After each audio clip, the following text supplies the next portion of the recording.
Всем привет, меня зовут Лиза, добро пожаловать ко мне на канал. И сегодня, как вы уже видите, наверное, я буду отвозить груз в таких достаточно тяжелых погодных условиях. А все дело в том, что я скачала мод на дождь и на туман. Но не просто дождь, потому что, как вы знаете, дождь, он вроде бы и просто так в игре есть.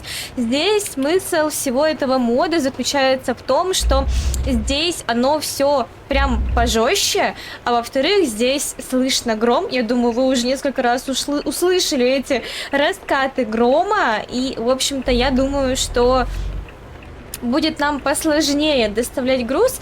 Трафик я поставила на 5, поэтому машин у нас прям много-много. Посмотрим, как сильно вообще я буду скользить. Посмотрим, сколько у нас получится аварий в процессе езды. Вот, ну и также, ребят, если вдруг вы знаете какие-то интересные, возможно, моды, которые тоже влияют как-то на погоду, как-то влияют на погодные условия. Может быть, вы знаете мод на какой-то еще более жесткий дождь, туман, грозу, там шторм и все на свете, то обязательно пишите об этом в комментариях. Я тогда и этот мод, который вы посоветуете, скачаю. Вот, но я считаю, что сейчас тоже так достаточно очень интересно. Мне вообще очень нравится слушать гром, вот эти вот раскаты грома. Они так звучат для меня уютно. Ну, конечно, когда ты находишься дома, а не на улице непосредственно под этим самым дождем.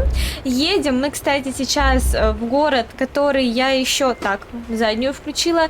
Едем мы сейчас с вами в город, который я сама еще не изучила. Я сама этот город еще не открыла, поэтому думаю, что мы с вами и дальше так и будем делать. Будем стараться открывать новые города, чтобы у меня карта постепенно все больше и больше становилась такой вот желтенькой. Едем мы в город Дебрецен и везем сухое молоко.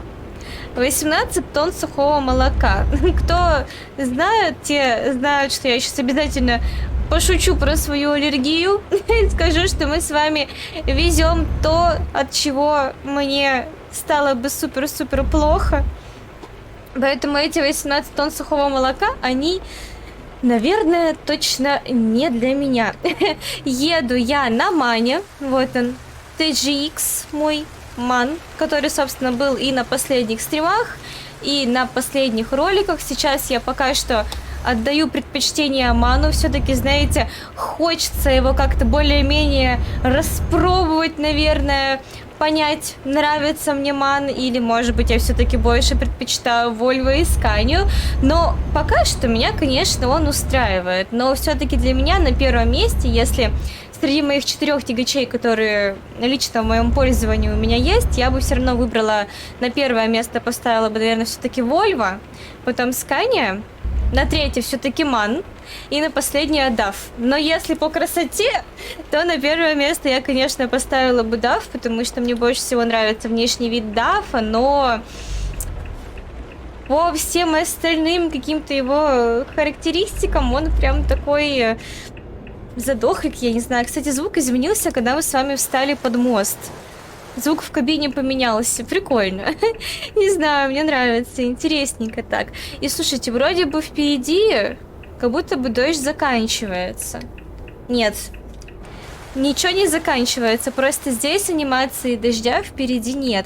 Зато у машин следы от дождя, от колес, они есть. Это странно. Но, а как такового дождя его не видно. Но, по идее, у нас сейчас дождь должен идти вообще все то время, сколько я буду доставлять груз, а ехать нам еще вообще 355 километров. Очень и очень долго, и меня напрягает то, что при таком большом... Ну, кстати, это еще даже небольшой, что при трафике, который на 5, да, у меня стоит, уже достаточно такая тяжелая, у нас какая-то транспортная ситуация на дороге очень. Ага, одна машина успела проехать, а чего ждем? О боже. Это, наверное, будет сейчас супер надолго. Интересно, если А, нет. Я думала, может быть, если посигналить, они будут быстрее это делать. Во-во-во, поехали, поехали. Давайте. А вот сейчас анимация дождя вернулась. Ну, я так понимаю, может быть, из-за физики какой-то игры, из-за ее механики не получается именно настолько хорошо создавать видимость дождя, когда ты, видимо, стоишь под мостом. Наверное, это невозможно сделать, хотя мне казалось, что это не так-то уж и сложно, чтобы вдалеке тоже было видно дождь из кабины. Ну, ладно, сделаем вид, что мы ничего не заметили. Нам главное дождаться, чтобы сейчас вот эта вот машина наконец-то повернула налево, и мы следом тоже за ней повернем. Но машины прям вообще... Грузовики, автобусы, легковушки просто бесконечно едут и едут и едут. Зато, не знаю как вам, но в реальной жизни я очень люблю дождь. Опять же, повторяюсь, тогда, когда я нахожусь дома, а не стою под ним где-нибудь на улице. Мне нравится то, что можно взять, укутаться в одеяло, сделать себе горячий чай с ромашкой, мой любимый, вот, и взять какие-нибудь вкусняшки или там испечь какой-нибудь кекс или печеньки без молока, потому что мне нельзя молоко, вот, и спокойненько себе лежать, смотреть фильмы, отдыхать, а за окном льет дождь, гром гремит, молнии сверкают, а ты себе лежишь в таком вот своем уютном мирочке, местечке, и тебя никто не трогает, и рядом кошка, собака, и все вообще прекрасно. Но в условиях сессии, которая у меня сейчас проходит и будет длиться еще, получается, вот эту вот всю неделю, мне, конечно, это не светит пока что. Пока что мне не светит лежание под одеялком, просмотр фильмов в большом количестве мне тоже пока не светит. Зато, когда сессия... Опа, нам сюда. Зато, когда сессия закончится, вот тогда я, наверное, смогу отдохнуть. Тогда постараюсь. Опа, опа. Ну что это такое? Кстати, скользко. Из-за того, что скользко, я тут немножко... Эй, куда ты... Он в меня сдал. Классно. И въехал в меня. Ну, смотрите, там Вольва такая красивая, белая, едет. У меня, кстати, фары включены. Да, фары включены. Слава богу, хотя бы я фары научилась включать вовремя. Сейчас должен звук поменяться. О! Звука нет, как будто бы дождя нет. И опа! И снова у нас дождик. Кстати, туман вроде бы поуменьшился, поубавился. Мне кажется, что туман прям сейчас стал поменьше. Более ясная такая стала у нас, более четкая видимость. Но я надеюсь, что потом туман еще добавится, потому что мне все-таки хочется прям чего-нибудь такого прям пожестче. И, слушайте, гром я давно не слышала. Я вообще первый раз испытываю этот мод. Я как бы все верно настроила. Вначале мы с вами гром слышали. Я надеюсь, что он и сейчас будет. Потому что я хочу молнии, хочу раскаты грома. Но пока что у нас с вами идет как будто бы просто обычный дефолтный дождь. А вот в начале было то, что я хотела. Ну ладненько, давайте все равно пока будем ехать с вами так. Вообще было бы очень интересно найти какой-нибудь мод на супер-пупер оледенелую дорогу, чтобы она была вся покрыта льдом и нас мотыляло из стороны в сторону, и было бы максимально невозможно ехать. Я думаю, интересно бы. Реально, было бы интересно бы это попробовать. Вот. Или какой-нибудь такой жесткий ливень, что прям топит дороги, и вся дорога в воде, и ты не едешь, а плывешь. Тоже было бы интересно. Но я вот не знаю, существуют ли такие моды. Я, конечно, да, постоянно ищу, пытаюсь найти что-то интересное, чтобы как-то разнообразить контент, который вы смотрите у меня на канале, вот, но я всегда, конечно же, рада вашей помощи, поэтому если у вас где-то в закромах прячется интересный мод на изменение погодных условий, то, конечно, я, конечно, очень и очень буду рада, если вы этим поделитесь. Кстати, места здесь прям красивые. Мне очень нравится место, где мы сейчас с вами едем. И даже дождь картину, в принципе, общую не портит. Знаете, такая миленькая у нас получается атмосфера. Достаточно симпатично. Но машин много, это да, поэтому быстро ехать, как я обычно еду, у нас не получится. Но и все равно дождь, он, я так чувствую, немножко все-таки влияет на вот это вот сцепление с дорогой. Поэтому, когда идет дождь, мотыляет сильнее, заносит сильнее. И больше, конечно, больше шанс того, что куда-то ты можешь въехать, что тебя может куда-то занести, что ты там можешь где-нибудь перевернуться или что-нибудь еще, в общем, плохое может произойти. Поэтому, когда идет дождь, ну, наверное, так же, как и в реальной жизни, нужно максимально аккуратно ехать и не быстро. Хотя, учитывая то, что я сейчас еду, между прочим, 80 километров в час, это даже, наверное, опасненько под дождем ехать с такой скоростью, особенно на большой-большой фуре.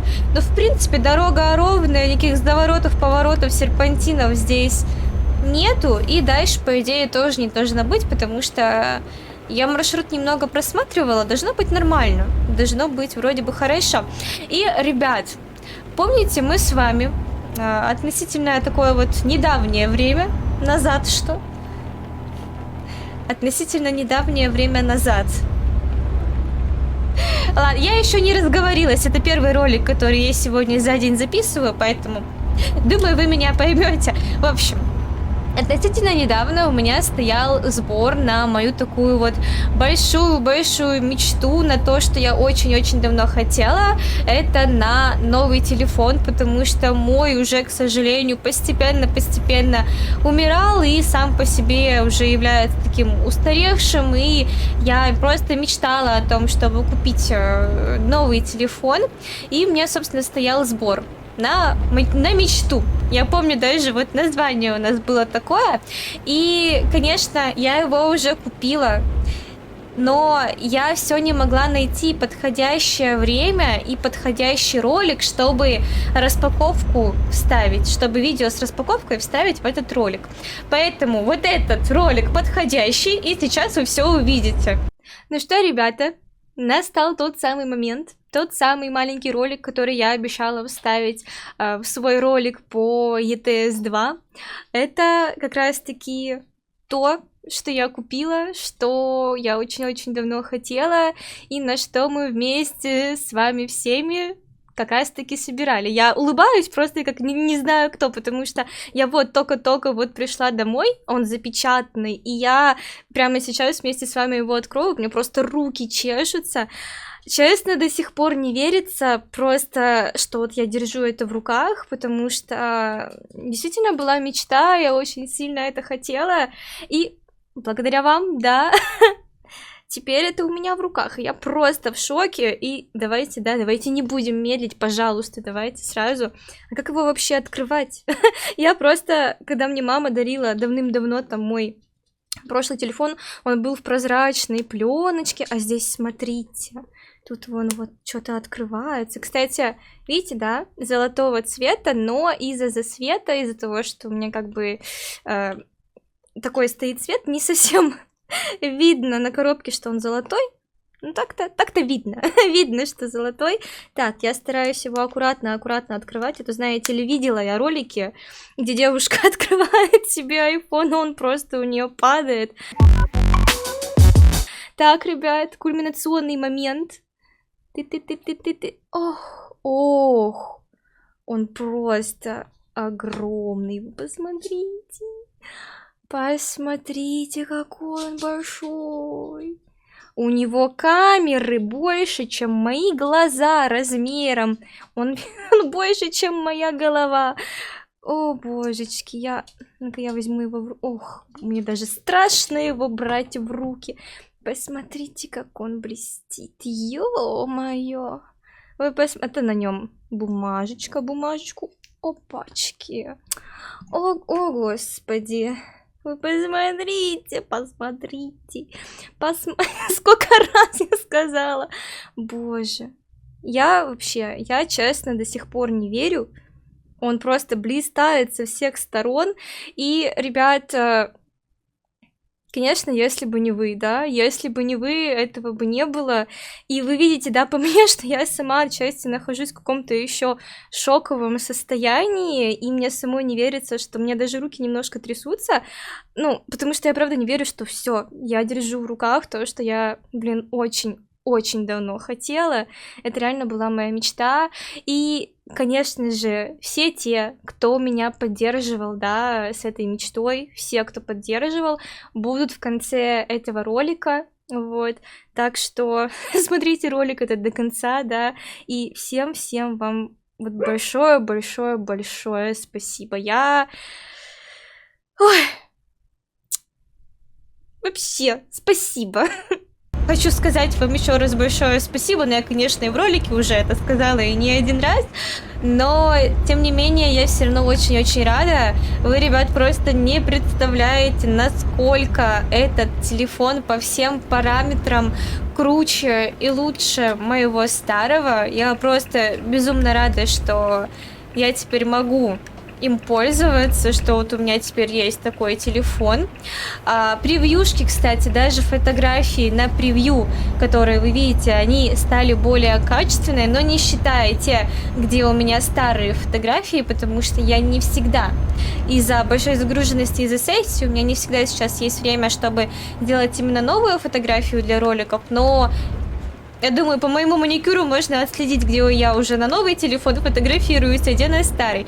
В общем, качество фотографий просто какое-то запредельное, великолепное, прекрасное. Я думаю, я, может быть, в Инстаграм, да, который запрещен на территории Российской Федерации, я выложу фотографии Ютика. Я делала портретную съемку на телефон, вот, и я думаю, что я выложу.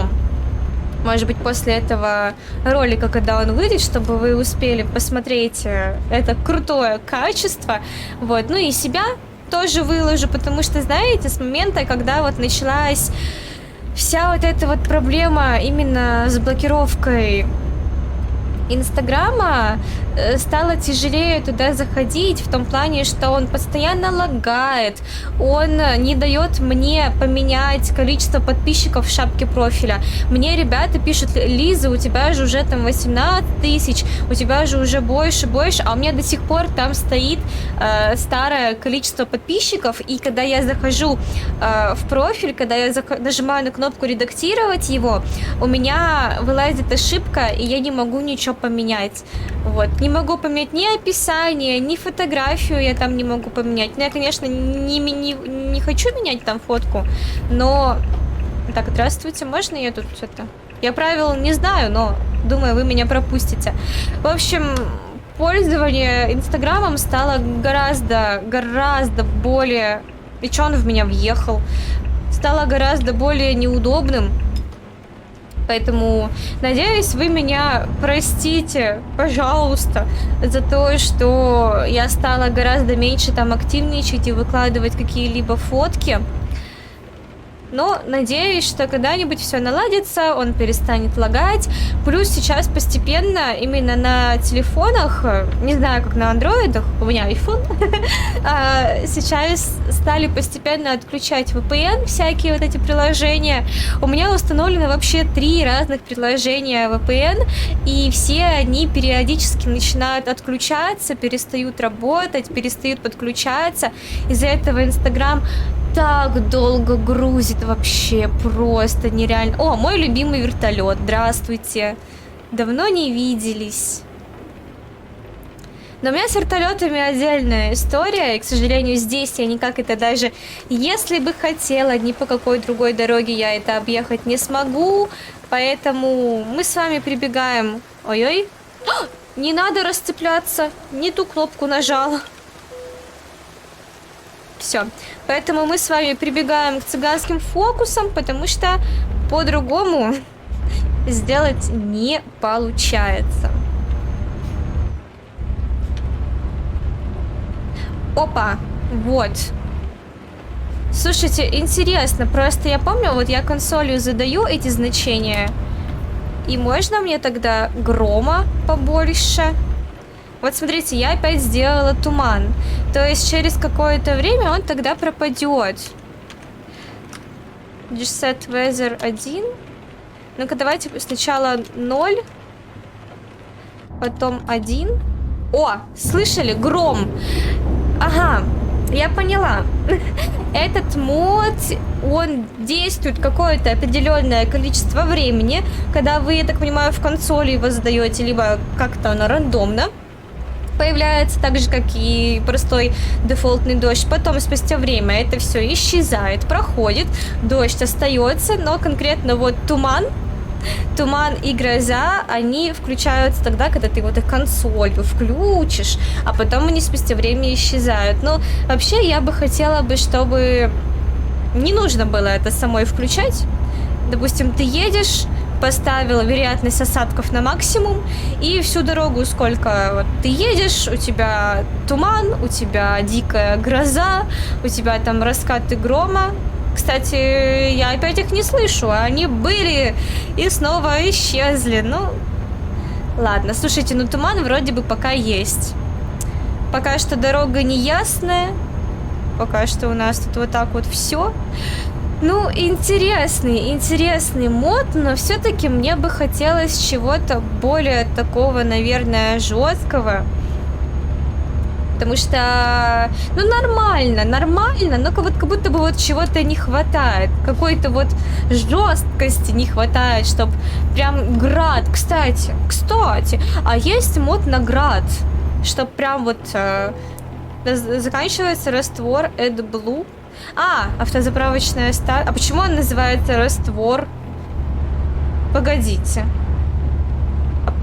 Раствор AdBlue. Посетите автозаправочную станцию. Это что-то другое? Или это они так топливо называют? Я просто, ребят, не знаю, поэтому обязательно напишите мне, пожалуйста, в комментариях, что за такой раствор, который кончается. А мы с вами пока заедем, кстати, на заправку. Что-то непонятно. Что-то интересное и непонятно. Какой раствор? Что за раствор?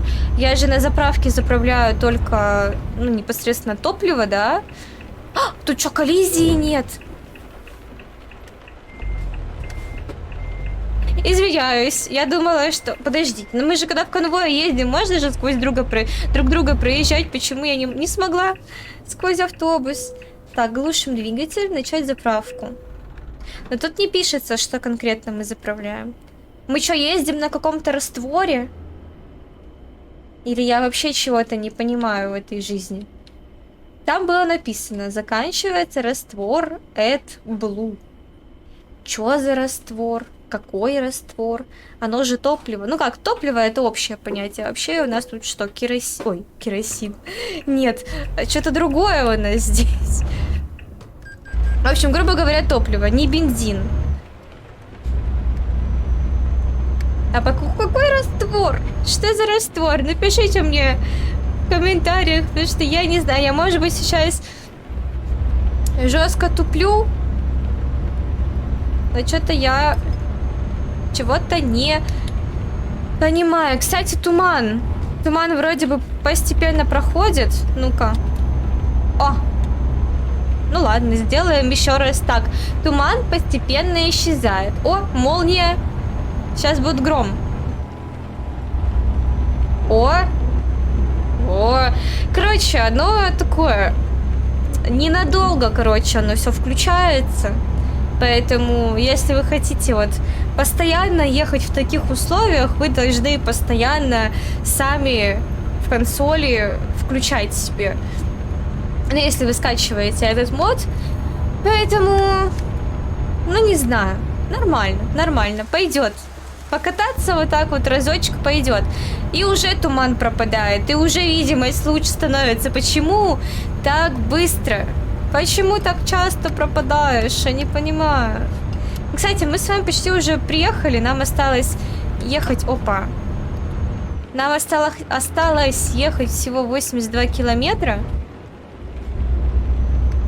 И нам совсем чуть-чуть. Опять какие-то жирные точки в небе. такие птицы, я не знаю, они какие-то недоработанные. Они реально, вот на них смотришь, и издалека они выглядят как большие жирные точки. И тяжело понять, птицы это или вообще какие-то артефакты просто. Так, надо бы аккуратнее. Ой-ой-ой. Аккуратно, аккуратно. Ну так-то да, вообще видно, что это птицы. Просто они прям как большие самолеты. Они вот так вот крылья в стороны и все. То есть нету анимации, что они там как-то крылышками машут. Короче, прям ничего. Ничего нету. Не знаю, я бы, конечно, Я к этим птицам, может быть, сильно придираюсь, и, может быть, вообще без разницы, как эти птицы выглядят, но я бы вообще-то хотела бы, чтобы они были бы такие поинтереснее, более реалистичные. Они реально как большие, огромные самолеты летают, ну или, может быть, это орлы. Орлы-то большие, они как бы парят, но я сомневаюсь, что в абсолютно каждой стране в этой игре из птиц одни орлы. Или там ястребы. Так, нам направо. Аккуратно, аккуратно. Главное никуда не улететь. Не соскользнуть. Слушайте, я забыла, чем заправляют грузовики. Я прям вот в упор забыла. Я знаю, что бензин — это машины. Давайте я прямо сейчас загуглю, потому что что-то я прям вообще из головы вылетела. На чем ездят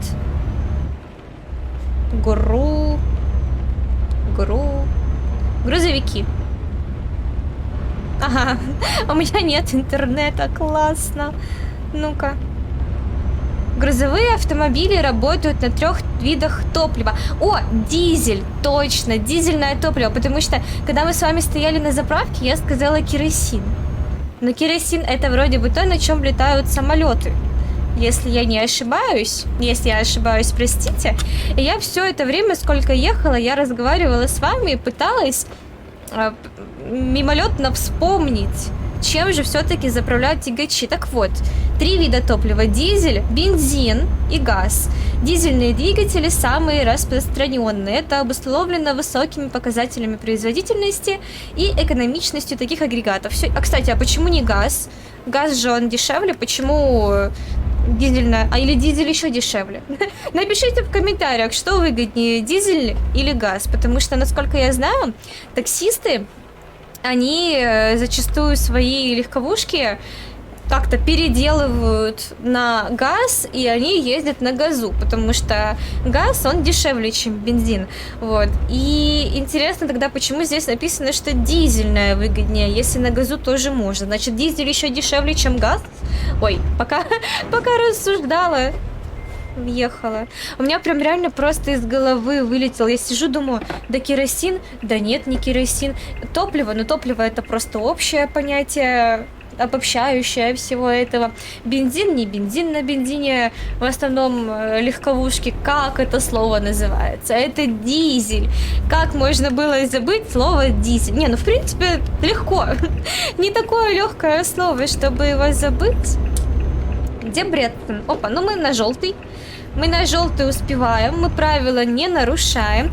Кстати, я же говорила в самом начале, что здесь более скользкая дорога из-за погодных условий, поэтому давайте вы прямо сейчас, не закрывая этот ролик, напишите в комментариях, сколько же все-таки я совершила аварий, да, дорожно-транспортных происшествий, сколько раз я въехала впереди идущие машины и грузовики, потому что я особо не считала, но слушайте, мне кажется, раза 3 было.